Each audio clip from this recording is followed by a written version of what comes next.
I think we can probably go ahead and get started. Carl, I think you were going to welcome everybody and then. Yeah. Okay. Well, welcome everybody. Thank you for coming. We're really excited today to show you what the launch committee has been up to for the last, I don't have my picture up there yet.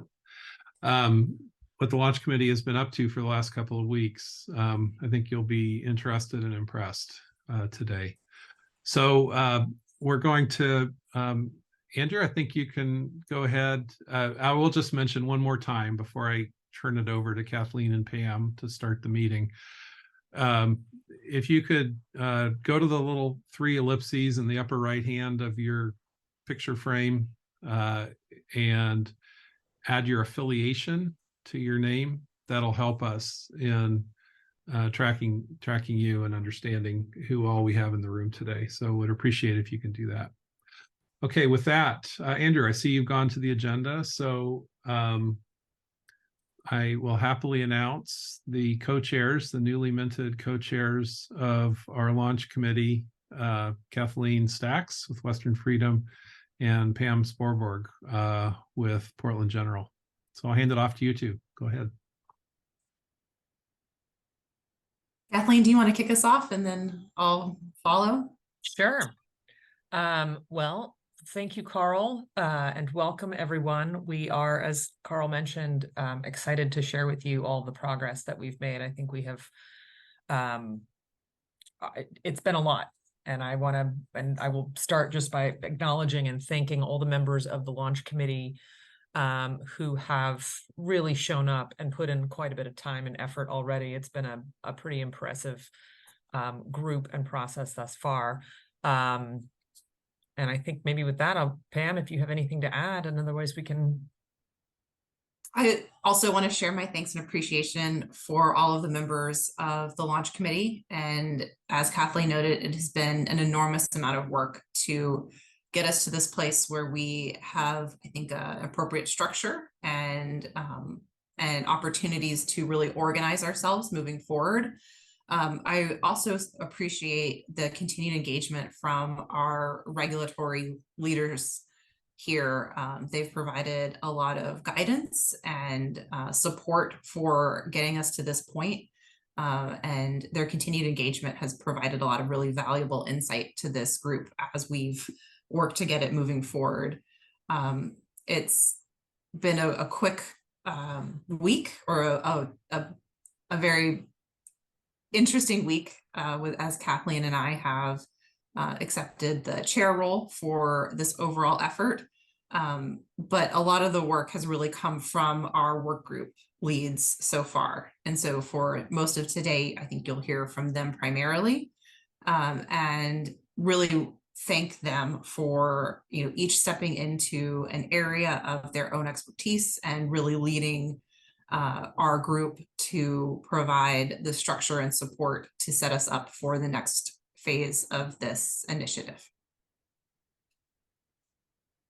Great. Pam, I see President Reynolds is here, and I see also Commissioner Thompson are here from the States group. So I might turn to the two of them to provide a brief welcome.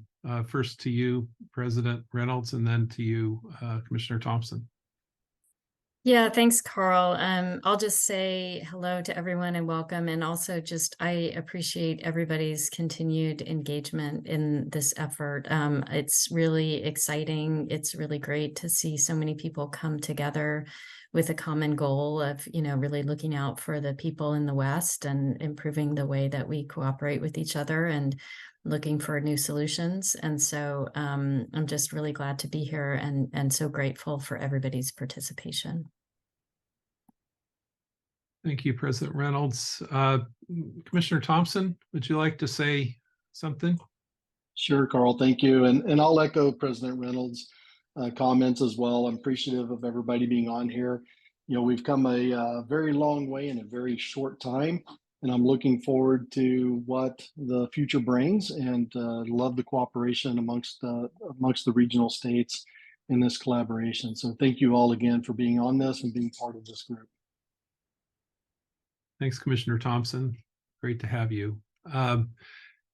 Kathleen and Pam, I think we'll turn it back to you for the next part of our agenda. Great. So a couple of things, and I think maybe go to the next slide. A couple of things we wanted to kind of sort of set the stage, and maybe I'll walk through the timeline, and Pam can talk some about the charter and mission that we've adopted as a full launch committee. But we kind of undertook this process with a very aggressive timeline, and I think we have we've done a really good job of keeping things moving, of setting this up in a functional way where we can make progress and we get a lot of input, both from the launch committee members as well as some additional sort of volunteers and then or sectors as we're each engaging with them. But just to walk everybody through sort of the timeline that we have put together for this, you know, as a reminder, we kind of got this thing started at the beginning of September. Got some stakeholder feedback and comments and questions, which I think this group has really tried to incorporate into our discussions and our work, and address some of the concerns and questions and suggestions that we've gotten from so many different people as we're undertaking this work. Had our very first sort of stakeholder meeting at the end of September, and have had since then. We have seated and we brought together a group of volunteers to identify sort of the sectors and potential participants on the launch committee. We sat the 26 member launch committee in October, and have started putting together work groups, which you'll hear from each of them today. As we have kind of moved forward, we're committed still to doing these monthly stakeholder updates so that we can continue to keep everyone apprised of the progress that we're making, and you know, with the goal still of ultimately doing some analysis of where we want to go, and then establishing a nominating committee sometime early next year. So we are really trying to move this thing quickly. Feels like a lot of efforts in this space are moving very quickly. So why would we do this any different? And it is, again, it's been a lot of time, but I think we've gotten a lot of really great input from the people that are involved. We have today's stakeholder meeting. We're going to have another one in about a month, so right before you know, things start to shut down for the holidays. And are committed, you know, in the meantime, to continue to keep cranking on the work that we're doing. Pam, do you want to talk a little bit about the mission and charter? I'm kind of putting you on the spot a little bit here, but Sure. having support. We have a mission and charter, adopted a mission and charter that is posted to the WEEB website. If you want to look at the mission in its entirety and read through it in detail. I think, Carl, maybe we can post a link to that in the chat for everybody. But I think the overall mission and purpose is pretty clear of this organization. We had some good guidance from our regulatory leads, from the state regulators. The real mission is that we're looking to create a governance of an independent entity with independent governance that is capable of overseeing an expansive suite of West-wide wholesale electricity market activities and related functions. We have several core principles for this West-wide entity. Primarily, the entity should enable the largest footprint possible, and that footprint should include California in order to maximize overall consumer benefits. The entity will be independent of governance for all of the market operations, and that the entity will preserve and build on the existing CAISO market structures, including the Western Energy Imbalance Market and the proposed extended day-ahead market that is currently pending FERC decision. We're looking to minimize duplication of costs and minimize the overall costs of the market operator and market participants. and that this new structure should be flexible to accommodate future voluntary additions of services that may or may not include a regional transmission organization or RTO, but that would be clearly voluntary for those entities who are seeking to pursue that additional functionality for their organizations. So that's the primary mission and purpose. The document does go through a lot of the committee roles and other pieces. It details the initial participants by sector. So definitely opportunity to read through that. Not going to go through that in excruciating detail on this call, but definitely open to getting your thoughts and feedback on that document. And I think that is enough said for that space.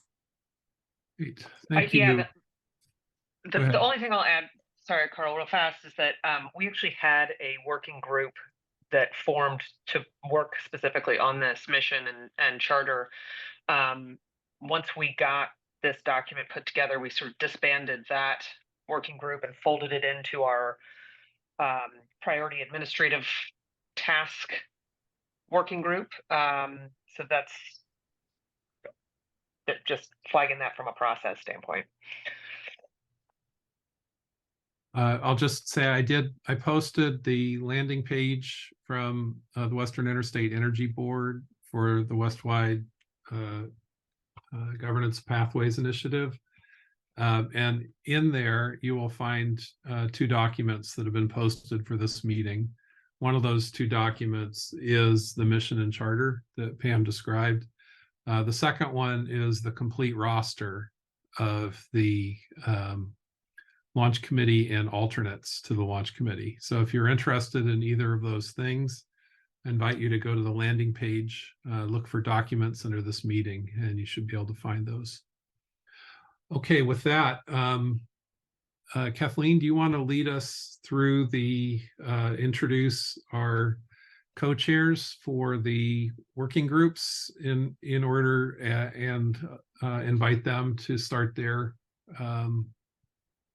presentations? Absolutely. I think we're starting with our priority admin working group, and want to introduce Jim Shetler from Bank, the Balancing Authority Northern California, and Lisa Hickey from the Interwest Energy Alliance. Thank you both for raising your hands and taking the lead on this particular working group, and I will pass it over to you. Thank you, Kathleen. This is Jim Shetler. As Kathleen mentioned, I serve as the General Manager for the Balancing Authority in Northern California, and along with Lisa, we did not step back fast enough, and we are now nominated as co-chairs for the Administrative Work Group. We've been meeting weekly now for several weeks. Our focus area is trying to figure out how we organize this group, what structure we put in place, looking at funding options for this group, and eventually the scope, schedule, and budget, so we can pull together what the funding needs will be. From an organizational standpoint, we've evaluated looking at whether we move forward in forming a 501c3 or more of an informal association kind of structure. And along with that, have been looking at determining whether a fiscal sponsor might be something we want to consider. We have talked to a firm back in Washington, D.C., who has done this for nearly 70 years and provides a lot of the back office effort as far as managing funds, reporting on dollars, accounting systems, and so forth.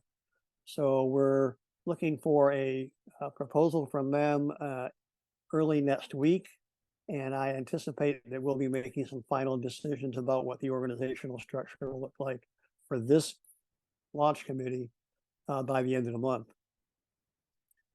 The other thing is funding options. We are stood up to do a lot of work and look at the governance structure alternatives for an independent oversight, but we don't have any dollars to do that right this minute. So we are looking at where we would get funding. both from the near term and the long term. From the near term, we're looking at some seed donations. We do know that there's some participants within the sectors that have indicated a willingness to consider offering some dollars to help seed some of the early efforts for this group. And then we've also done looking at outreach to foundations. On a longer term basis, we're actually in the process today through the states filing a grant request with DOE for some federal funding to help support this effort. Those dollars would most likely not be coming until probably mid next year, but they would be looking at, we'd be looking at that for further phase funding and then other donations. And then we are starting to take a hard look at what is the scope of our effort here, our schedule. It is a tight schedule. We're looking at what costs might be associated with administrative setup, any dollars that might be necessary to make sure we have good outreach and communications. And then probably a key issue for us as we look at the governance alternatives is any legal analysis that might be required for that. Those efforts are starting to come together right now, and I would anticipate we would have a better handle on what we think the dollars and cents and would require probably in the early to mid-December timeframe. With that, Lisa, anything you want to add?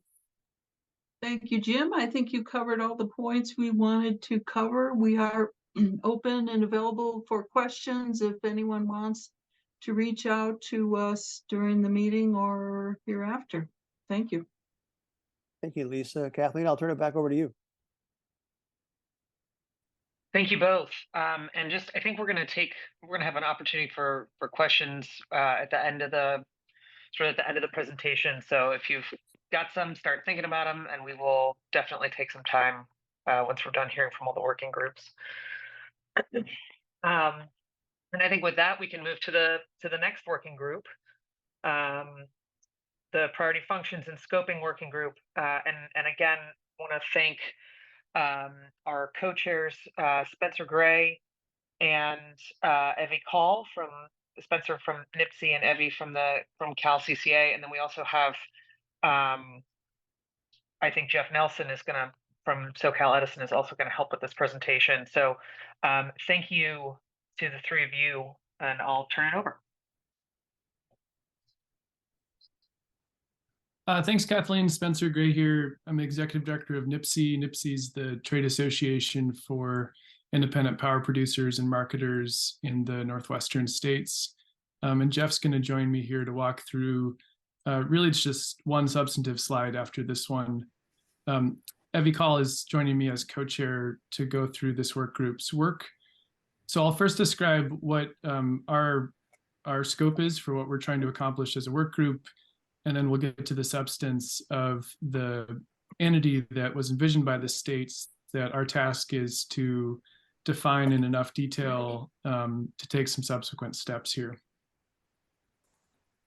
What this work group's attempt to do is, as Kathleen mentioned, this overall launch committee is trying to work pretty quickly to be responsive to the timeline in the West on a number of other fronts, and to give utilities and others thinking about the future of markets some concrete options related to an approach that continues to integrate California. Our goal is to define a range of solutions or pathway options, you could consider them, that are related to tariff management of the tariff for markets and other services, what the governance structure looks like for a potential new regional entity, and as well what the operational substance is. How do you actually operationalize that in terms of the CAISO as it exists today and the organization of a new entity? The overall question for the group is, what are the scope of the various ways to create meaningfully greater autonomy for a new regional organization that the states envisioned this summer in their letter, in their launch of this initiative, that is beyond what exists for EIM today? And so that's the starting point. There are a range of ways to do that we'll walk through in a moment. The sort of orders of business for our work group are, number one, to define at least a high enough level the parameters, but not the details of that scope of different types of organizations, and to define the key variables that are different between them. This will be an iterative process as we get deeper into each of these options and get feedback within the launch committee and from stakeholders here. We'll dive deeper into some of the financial, legal, and operational details. What you can expect from us is in a subsequent meeting, this may either be on the 15th if we think we have enough time to do this justice, or we may schedule a meeting before that, a more detailed walkthrough of the high-level slide that we're going to cover in a moment here about the scope of a regional entity, a list of questions for stakeholders to answer that we ourselves are trying to answer about the scope and about the associated legal questions, which are primarily what is possible under current law, what is not possible under current law, are there litigation risks associated with either of those questions, what are the minimum changes that would be needed under California law to enable some of these different options.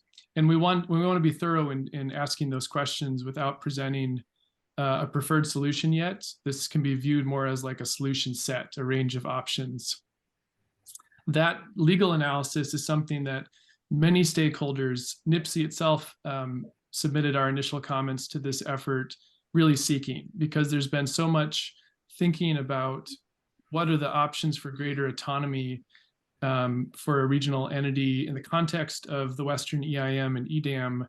This is not fresh ground, and we're very cognizant of that, and very cognizant as a launch committee and a work group of the need to revisit work that's been done in the past on these questions. But I want to just emphasize, we want to make sure that we're getting the substance down on paper correctly first, before turning to that threshold set of legal questions that I know many on the call here are waiting for. The second piece that I wanted to mention beyond the scope and the need to get a legal analysis that addresses those threshold questions, if you tracked the work of the transitional committee for the Western EIM back in 2015, the committee released a list of draft evaluation criteria that they would be using themselves to evaluate the governance options for EIM. We plan to essentially follow suit and issue a set of draft criteria that we plan to use, and we're seeking feedback on those once they're released. So in a number of weeks here, you can look from us for a set of slides describing in more detail what we're going to cover here in a moment, a set of draft evaluation criteria that we'll be seeking feedback on, and some form of a draft issue paper scope that sets up the legal questions that we hope to get reviewed shortly. Let me turn to my co-chair, Evie, to see if I missed anything, or Jeff, before we get to the next slide. No, I think you got it all. Thank you. Okay, let's move on to the next slide.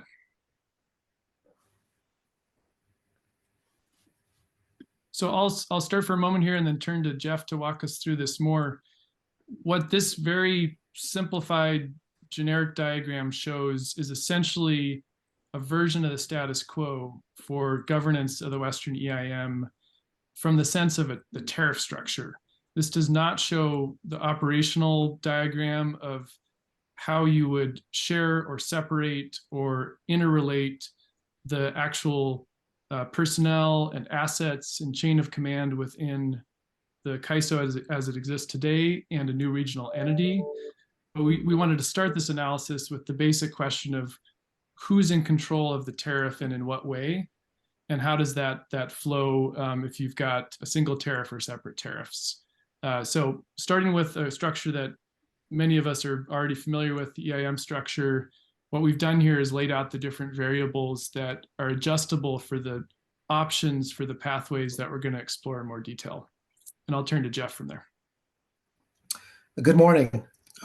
So we just sort of start with where we are today, the ISO has a single tariff, and we've set up, in addition to the ISO's board, a WIM governing body.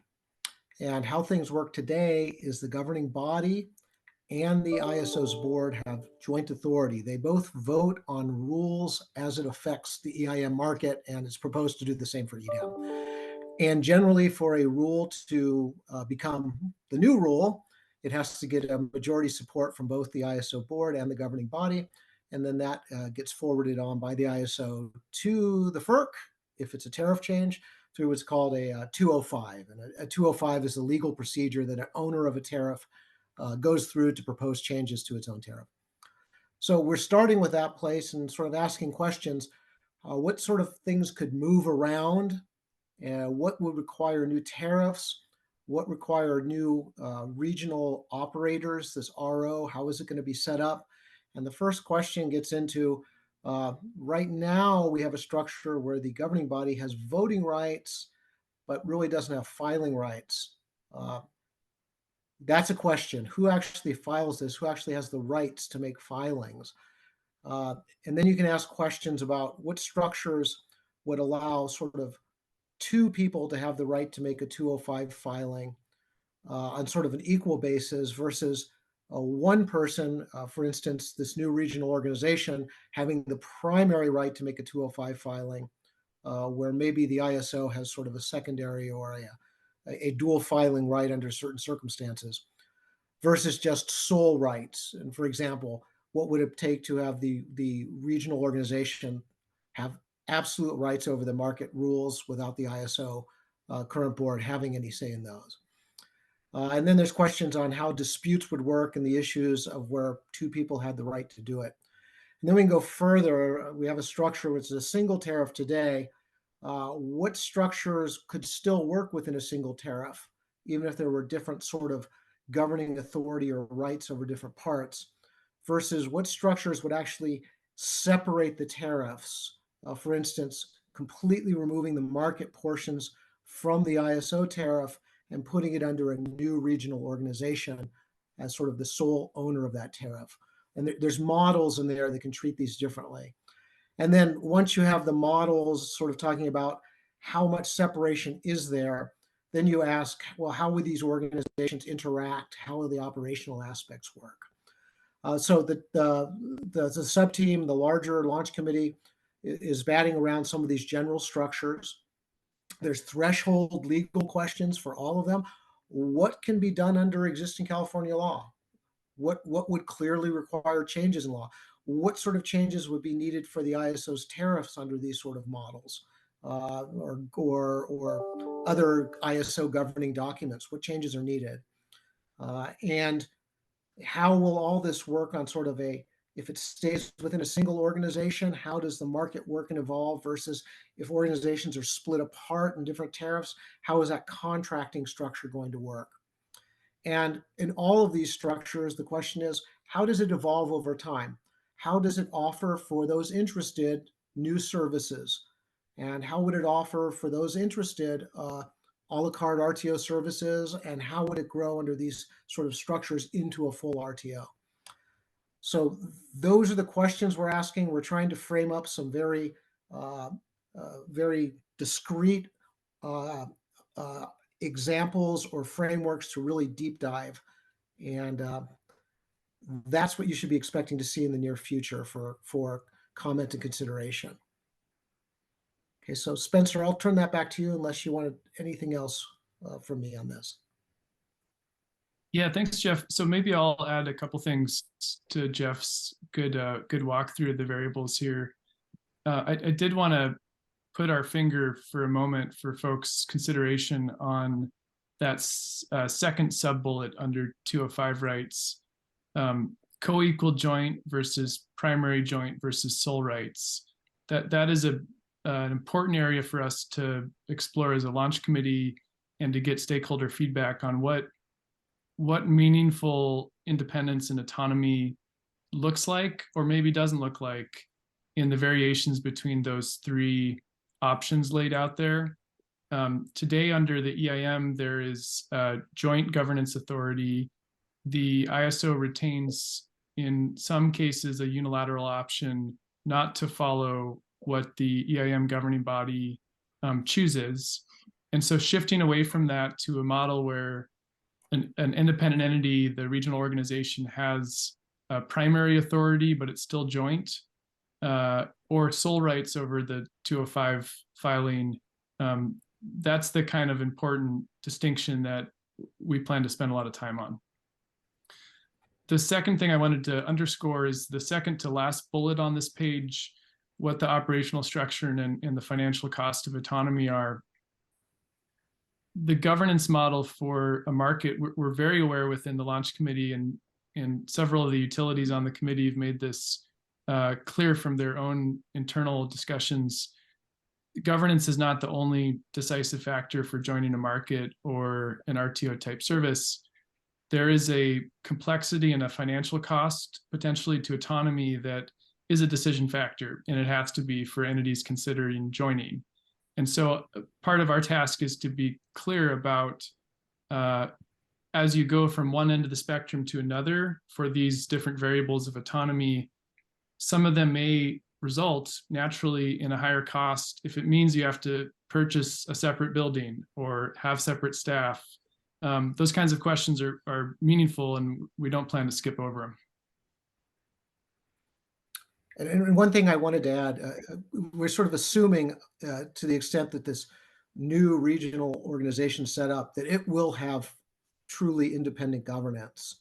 And that'll be another conversation on how we get there. But this new organization would not be governed the same way the ISO is. It would be truly independent.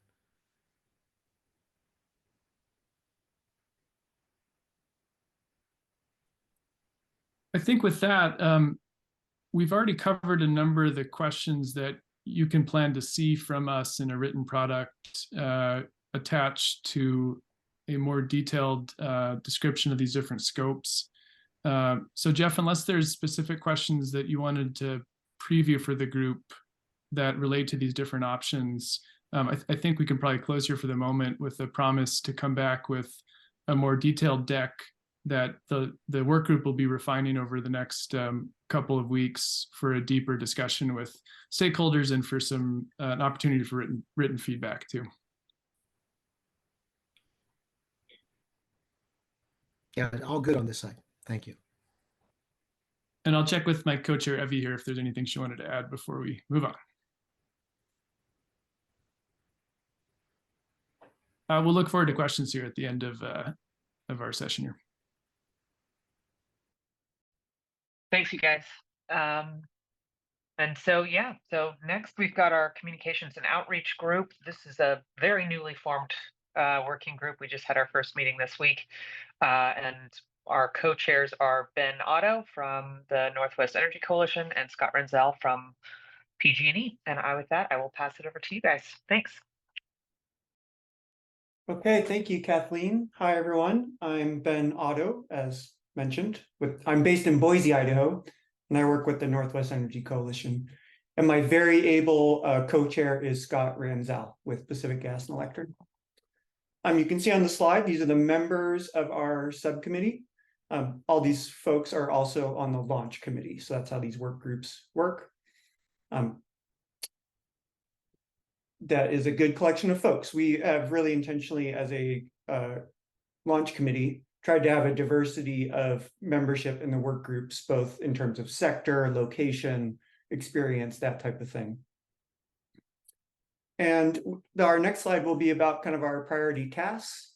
And as we move to that, I will say that talking about markets to a general audience is quite challenging, as many of you know. So anyone who knows how to talk about this in a easily understandable way, we're always looking to improve. So we look for that help. This is our proposed scope of work, kind of 3 focus areas. We think about helping the launch committee members and as a committee with tools so that they can communicate effectively to their constituents, stakeholders, whoever it is. Some of those things are ensuring some common terminology that we can all use to be clear and transparent. And then another thing we are taking on is maintaining and growing the list of stakeholders. So you all are here. If you know other folks who would like to know about this and be involved, that's part of what we're doing, is making sure that the committee is getting feedback from everyone. Our next area is enhancing the communication capability of the launch committee and members. So beyond just tools, but how do we actually then take the next step to provide some materials, like frequently asked questions, or maybe a one-page explainer folks can use. We'll provide spokespeople as appropriate or necessary, drawing from the launch committee or volunteers. And our goal here is just to be able to clearly communicate out to the public about what we're doing, our goals, our processes, and our timelines. The third area is to help be a liaison between you all stakeholders out there in the public and the work groups. So we will be collecting public input. We'll be doing that through the chat, through whatever happens in these meetings. We will create a email that you can send things to at some point. For now, we'll discuss that later. And we will be taking that information, reviewing it, and then feeding it into the work groups as necessary to make sure that the public input is incorporated throughout this process. So those are our three areas, and we look forward to trying to help explain this kind of nuanced thing in a transparent manner. That's what I have. My co-chair, Scott, may have more, but if not, then happy to move on. No, thank you, Ben. I think you did an excellent job, and look forward to chatting with not only the folks in the launch committee, but all the other folks on the phone. Thank you. All right, back to you, Kathleen and Pam. Thank you, guys. So I think with that, I did want to flag one more thing before we jump into question and answer. I think it was mentioned earlier that we submitted an application to the Department of Energy we submitted a concept paper as part of their FOA, and just wanted to acknowledge the Washington Department of Commerce for being the prime, and a lot of support and help from the California Energy Commission staff and some others on the drafting of that. So really wanted to just call that out. That was a lot of extra work, and I appreciate all of the help and assistance. I think it is a good representation of what this group is trying to accomplish. It's a good representation of the challenges and opportunities that we see across the West. And ultimately, that concept paper will be posted on the WEEB website with some of our other materials as well. So with that, Carl, I will pass it back to you for a question and answer. Sure. And I think what we decided here, Kathleen, just is to do raise hand and people ask their questions. So you can, if you have a question for any of the people who've spoken, they're all available to respond to your question. Our co-chairs of the launch committee, the co-chairs of the three working groups are happy to follow up with answers to any questions that came to you during their presentations today, any questions about next steps and so forth. So we'd love to hear from you. What would you like to know? Just raise your hand, and Andrew will unmute you in the order that you raise your hand, and you can ask your question. Ask it to a particular person or just to the group. Laura.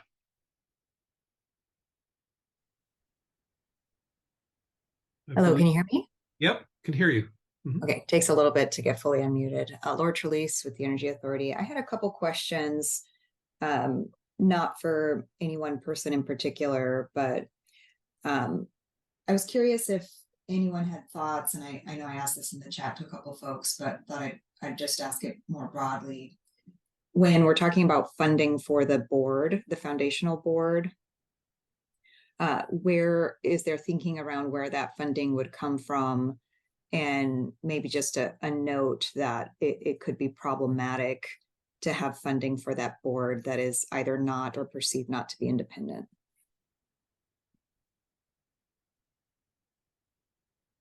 And then I had a couple other questions. Who would one of our chairs like to answer? Kathleen or Pam? I might actually look to Jim if he's got some thoughts. There he is. Yeah, 'Cause and he came off mute, and that's what happens.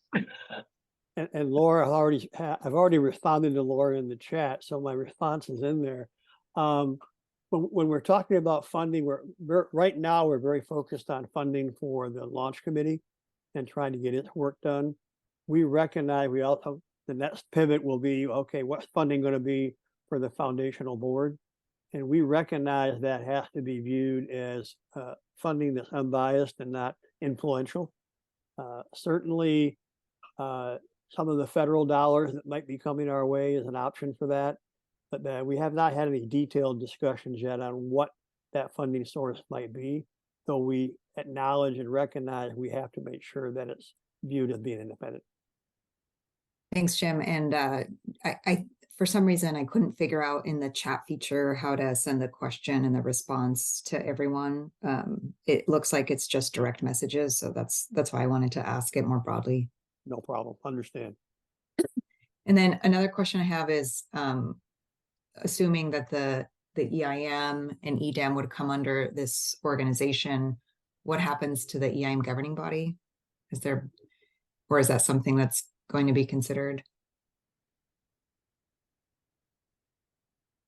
So I can take that one, and maybe Jeff or Spencer would want to jump in as well. So I think that would depend on which of the options we consider and how the evolution of the market itself and the governance of the market itself would take place. I think there's some options where that body could evolve, and there's other options where other structures would need to be put into place. So I think that we're in a preliminary discussion and really just scoping what those different options could potentially be at this time.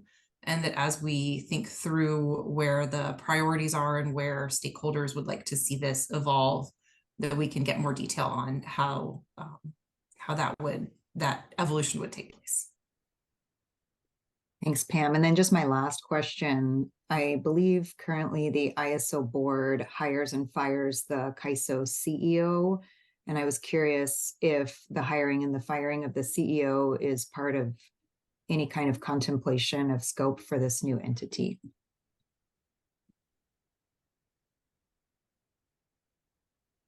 So Laura, I'll jump in here. I think all three of your questions are really good. Number one. Number two, we've spent our time so far in the past month, obviously organizing ourselves internally and getting to the first cut of sort of the threshold scope and legal questions. Each of the three you've asked are important transitional questions about the EIM itself and the governing body. How do you operationalize what we're envisioning in these different options? And what are the most sensitive practical points of having meaningful independence on something like how's the board paid? So we need to be able to answer each of those questions. And I guess for you and other stakeholders, it would help the launch committee if you have a list of questions like that we can help organize and address iteratively as we go in each of those three examples. That's great. Thank you, Spencer. Looks like Allison is next. Allison Mace, can you unmute her, Andrew? Thank you. Yeah, I think I'm unmuted now. Thank you. Yeah, this is Allison Mace, Bonneville Power. Thanks for all the information today. It's really helpful to hear the update and to hear the progress. And I just had a couple of questions. I think they're mainly related to the charter, so maybe perhaps for Kathleen and Pam. One question, I was curious if launch committee meetings in the future would be open to the public. I may have missed it, but didn't see mention of it in the charter, and saw some mention the publicly accessible places. So I was curious what the thoughts were on that.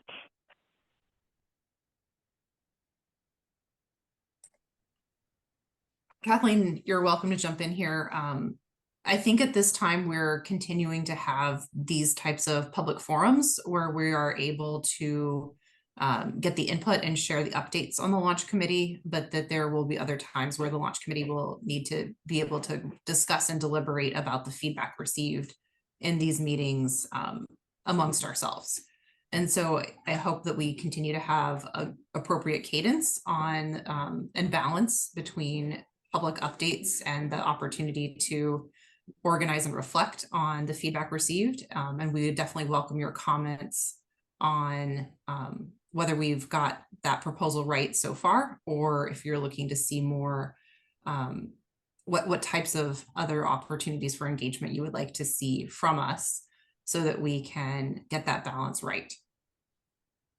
And I'll add one thing too. I think this has also been a topic of discussion for the communications and outreach group. So trying to ensure that we are striking the right balance here, that we're providing as much transparency and access to the information as we possibly can. As Spencer mentioned, we're looking at potentially hosting an additional meeting just to discuss the legal analyses and scenarios. So we really are trying to make sure that this is a very transparent process. And then, as each of us are representing our sectors, that we are all also reaching out and engaging in that way as well. Scott, as one of the co-chairs, I don't know if you wanted to chime in here too. Yeah, I just wanted to add, it's an excellent question. It was actually debated quite heavily in the mission and purpose discussion. So it is relevant. It is top of mind for all of the folks that are involved, not only in the launch committee, but that worked on the mission and purpose. And we determined that it was an appropriate spot to move to the communications working group, which has just formed. So we are trying to figure it out. So feedback like that is extremely helpful, and we welcome it. And we're going to define better ways that we can have folks that are not intimately involved in the launch committee have avenues, have mechanisms that can afford them the opportunity to understand what we're doing. Because as everybody has already mentioned, it's critical that we're transparent about what we're doing here. And everybody on the launch committee is very sensitive to that topic. And we're going through a lot of effort to make sure that we can do that to the best of our ability. So forthcoming, you'll see more for sure. Thank you for the question. Great, thank you. Jim, looks like you have do you want to answer as well? Just a quick note, if you dig into the mission and charter, in there, it does say that all final decisions of the launch committee will be made in public session. And Spencer, did you have something to add? Yeah, I just wanted to underscore, we've got 26 launch committee members and alternates. All of us are drawn from a sector. We're supposed to be here representing a sector and reporting back in some way. So Allison, to your specific question, WAPA, I think, as you know, is appearing on behalf of PMAs. And we need to strike a balance between having sort of efficient deliberations in the launch committee and then frequently reporting out and getting feedback. And so I encourage IPPs here to be in touch with me, and each of the sector representatives has their own channels to make sure that we're sort of porous in how we're communicating with the sectors. Yeah, thank you. And WAPA is definitely doing a great job of sharing back with Bonneville. So they're doing an excellent job as a sector representative. I was just curious about the future, about the discussion. It's good to hear the insight on discussion about what and when to make things public. Thanks. Was that your only question, Allison, or did you have another one? That was it. Thank you. Okay. I would just say I encourage people to look at the launch committee roster posted on that Weeb landing page that I shared earlier. And another feature of the mission and charter was that there's an intention to provide outreach to as broad a group of stakeholders as possible. So I encourage you to look at that composition to identify a good connecting point for you. If you feel like you aren't hearing so far, look for that good connecting point for you or your organization. If you feel like your organization is really differently positioned than this very large and very broad, very regionally diverse state committee represents, then we'd like to know about that, because if there are voices that are being left out, that's another purpose of this communications and outreach community, is to not only be communicating with those who have already expressed an interest in knowing about and participating, but also expanding outreach to those who are not yet as well informed as we wish they would be. With that, I would ask, are there other questions that people have for us today? We have plenty of time for more conversation and questions. Perhaps if any of our co-chairs this morning has a question that you'd like to pose for the group, we could do that. If you don't, that's fine. We didn't talk about this ahead of time, but if you have something you wish people would weigh in on, could offer that out.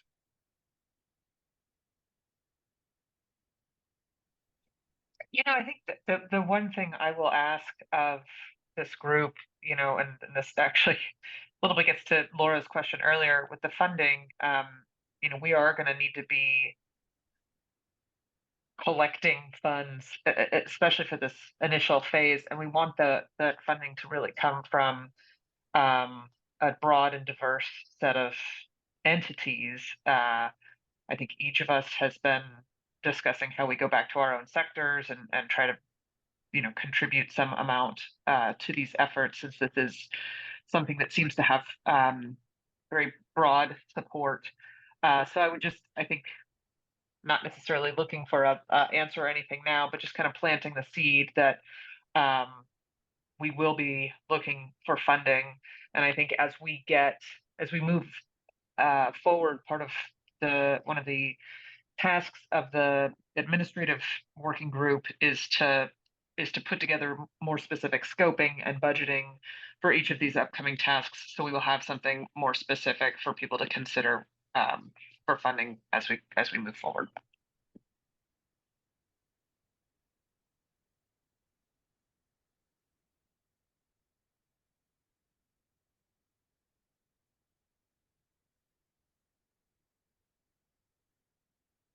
Any responses or any other questions out to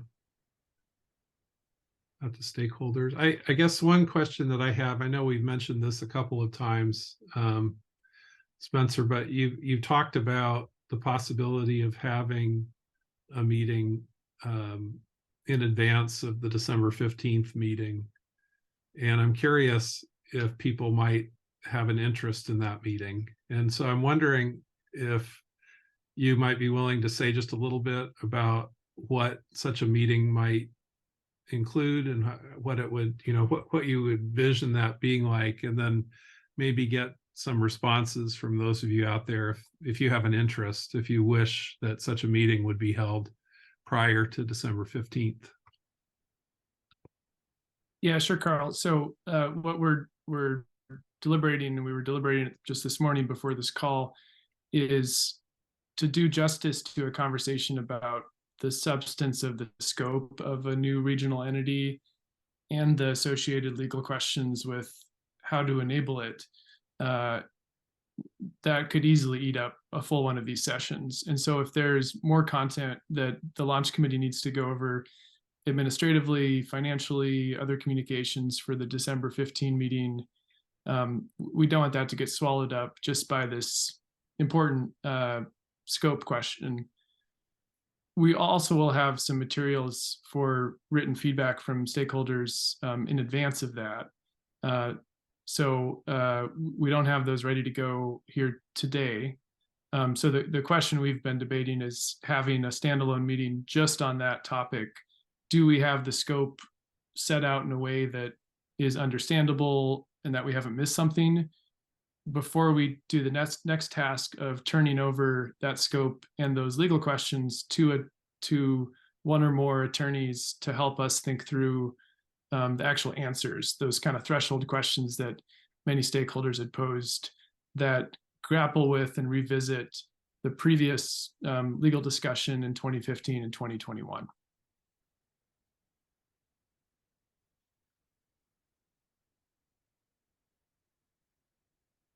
Thanks.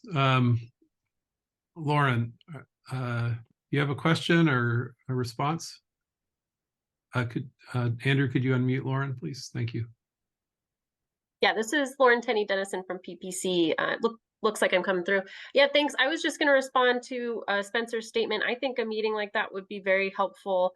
I think, you know, for PPC, the legal analysis is a huge piece in this. And in addition to the scope that Spencer was talking about for that meeting, I think it would help me to walk through a little bit of how the legal analysis will continue to feed into the other work streams that are going on. You all hit on it a little bit today, but a little bit more in depth on you know, how that process will work, especially given the timeline of the legal analysis with the timeline of the other work that the groups are doing.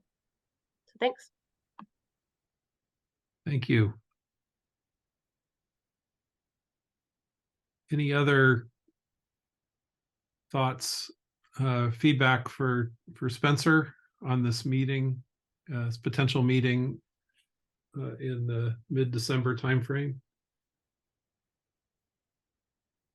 Any other questions that you wish would be addressed at that meeting that Spencer didn't mention or you'd like to put on the radar? Lauren, that was really helpful, and we've certainly read your comments in detail.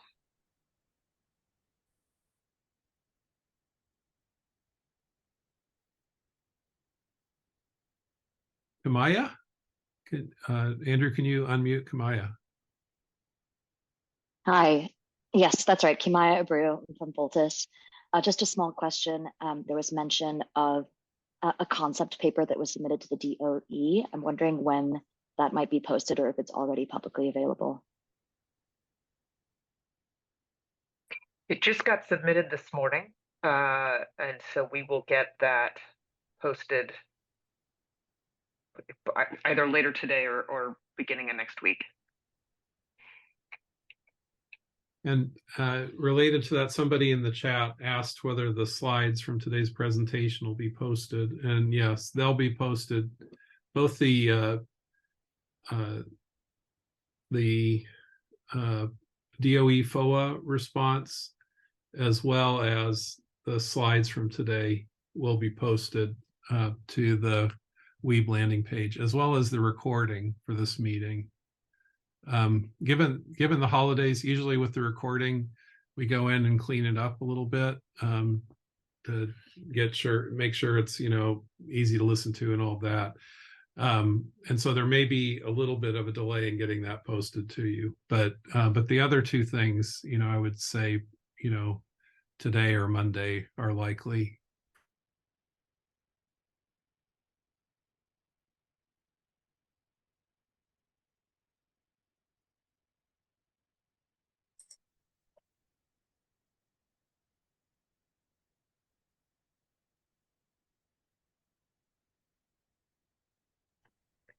You know, we can absolutely give everybody a half an hour back. I don't think we need to. If you guys have questions that come up, please feel free to reach out to me or Pam or Carl. I think Carl's headed out for a little bit, but we are happy to take them and consider them and probably run them through our communications and outreach committee. It's kind of the purpose of that committee. So if there's no other questions.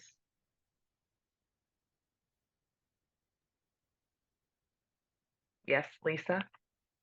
Thank you. I just wanted to make sure we have identified how they contact us. If someone were on this call and, for example, thought of themselves as being in the IPP sector, but didn't know how to reach out to myself or other IPP sector reps, which would include, you know, several of us as primary and alternate, how would they find that contact information? Should we post it, an agreed contact person?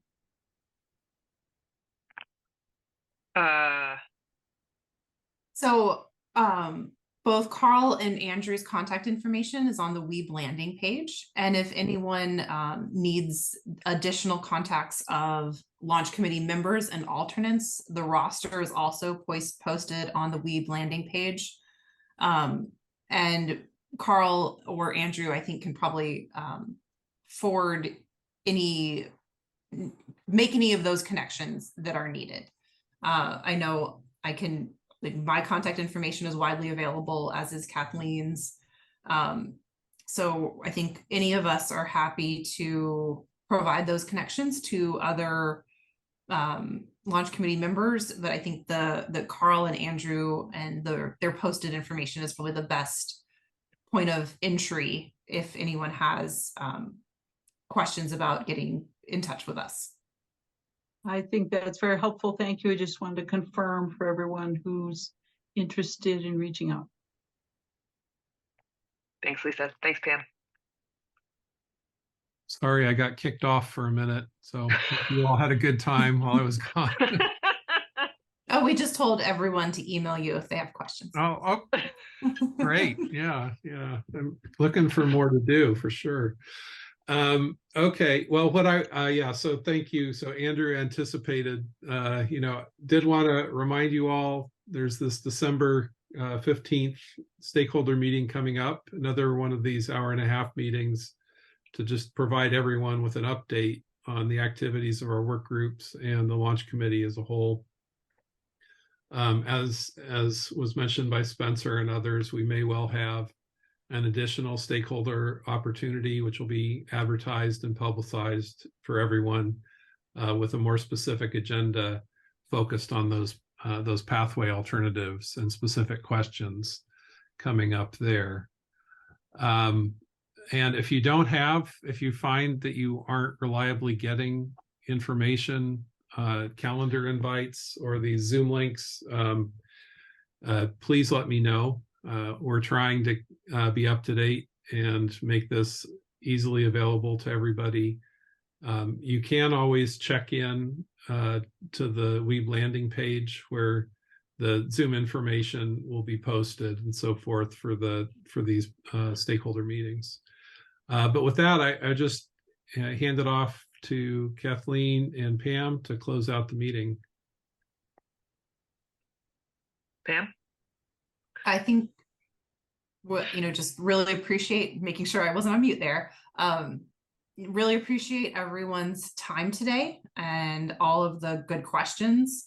I think it's clear that we have a lot of heavily engaged stakeholders who have been putting a lot of thought into this process and the questions that we need to be answering and some of the outcomes we've been looking for. So looking forward to everyone sharing those thoughts with all of us on the launch committee, either through your sector representatives or through Carl and the RAP contacts on the Weeb landing page, and really being able to use your input and thoughts to craft our path forward. Thanks, everyone.